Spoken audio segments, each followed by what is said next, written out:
Yeah, I keep the Chevy back in. Hey, roll up a field now, heavy smoking out of dab.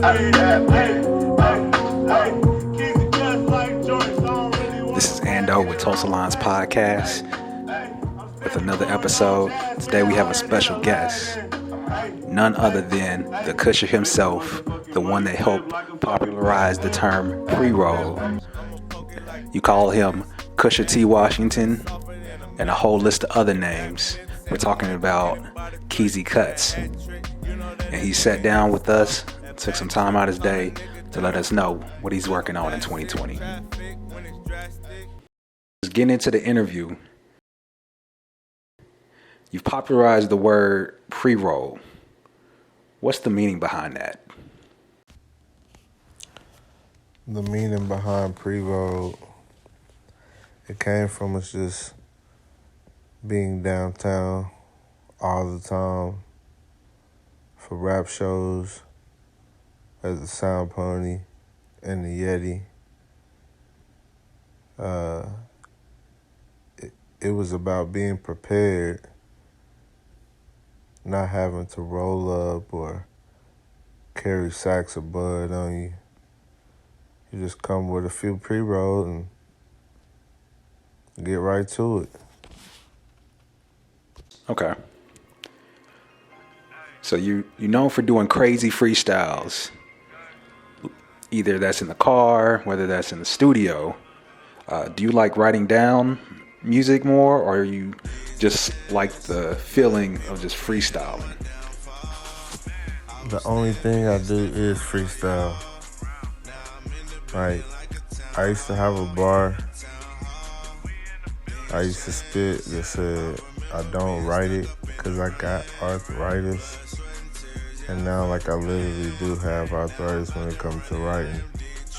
Like, some people type on their phone, but I think too much. So I'd rather just freestyle. You recently dropped a crazy project called Pre-Roll 2. What did you want your listeners to get from that project?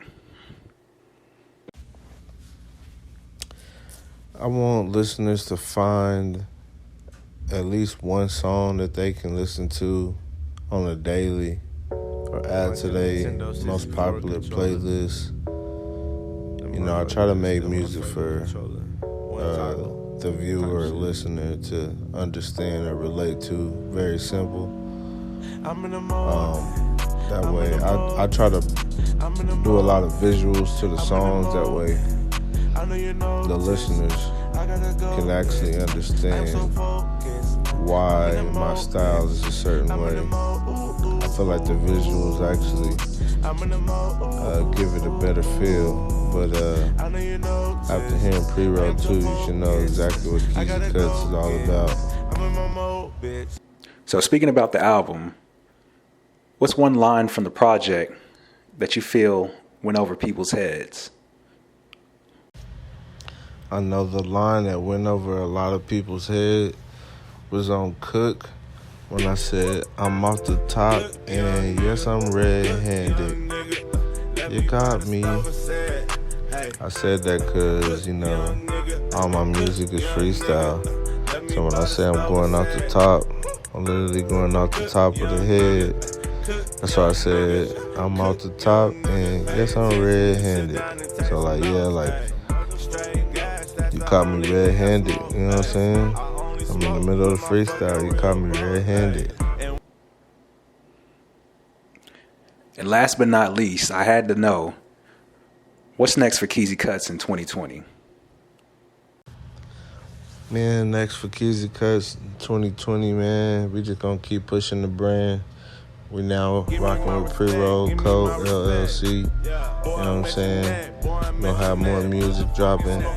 We got Cushion Water 2 on the way. And then I'm gonna try to drop Revenge of the Cushers, which is the Meet the Cushers sequel. We're gonna try to drop that fourth quarter this year. But yeah, man, plenty merch, plenty music, plenty visuals. We gotta keep the brand going. I smoke wherever I'm at. Thanks again to Keezy Kuts for taking time out of his day to do the interview. Make sure you look out for his projects, like he said, coming up in this fourth quarter. Also, be on the lookout for his merch. The dude is doing some crazy merch right now, so definitely go lock in with him. Go cop, go support, because he always shows it, so show it back. So, again, thanks again to Keezy Kuts. Can't wait till the shop opens. Make sure you go support the shop as well. I know I'm going to get a cut. So, yeah, Tulsa Lines, another episode, the podcast. Let's get it. And my weed is shit from Cali, not your local trap. I don't buy grams, smoke it by the onion. You know how I'm coming, you know how I'm bumming. Broke niggas bumming, do you need to hold something?